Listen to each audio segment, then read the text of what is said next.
ताई काय सांगाल की आज जे आहे बाबासाहेबांची महापरिनिर्वाण दिन आहे, या निमित्ताने दरवर्षीप्रमाणे याही वर्षी मी या ठिकाणी आलेली आहे बाबासाहेबांना वंदन करण्यासाठी, नमन करण्यासाठी. आणि रोजच आम्ही त्यांना स्मरतो, कारण आज त्यांच्यामुळे आमचं अस्तित्व आहे. महामानव डॉक्टर बाबासाहेब आंबेडकरांचे या देशातल्या 50% मातृशक्तीवरती कोटी कोटी उपकार आहेत. कारण जर बाबासाहेबांनी आम्हाला मतदानाचा अधिकार दिला नसता तर आज आम्ही कुठेच नसतो. आणि त्यामुळे राज्यातल्या सगळ्या महिलांना, देशातल्या महिलांना मी आवर्जून नेहमीच सांगत असते, ज्या परमेश्वराला मानतात त्याच्यासोबत बाबासाहेबांना वंदन आणि स्मरण करायला विसरू नका, कारण त्यांच्यामुळे आज आपलं अस्तित्व आहे.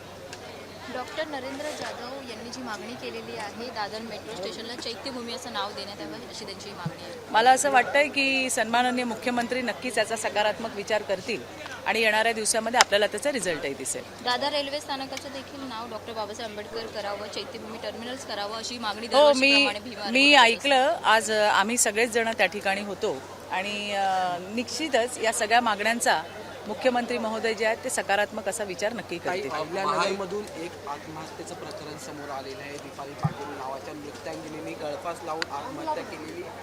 भाजपचे कोणी कार्यकर्ते संदीप म्हणून त्यांच्याकडून लग्नाची मागणी होत होती आणि वैतागून. मला या घटनेसंदर्भातली काही माहिती नाही आहे.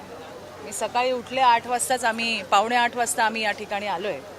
कोणी असेल, तुम्ही सांगताय त्याप्रमाणे अगदी आमच्याही पक्षाचा कार्यकर्ता असेल आणि त्याच्यामुळे जर असा काही प्रकार झाला असेल तर पोलीस त्याची छानबीन करतील.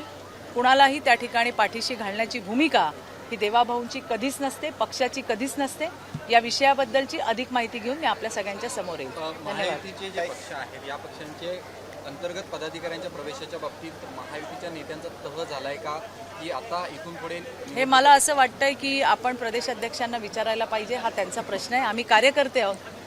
आम्हाला पक्षाचा प्रचार आणि प्रसार करण्याचं काम आहे, ते आम्ही करतो.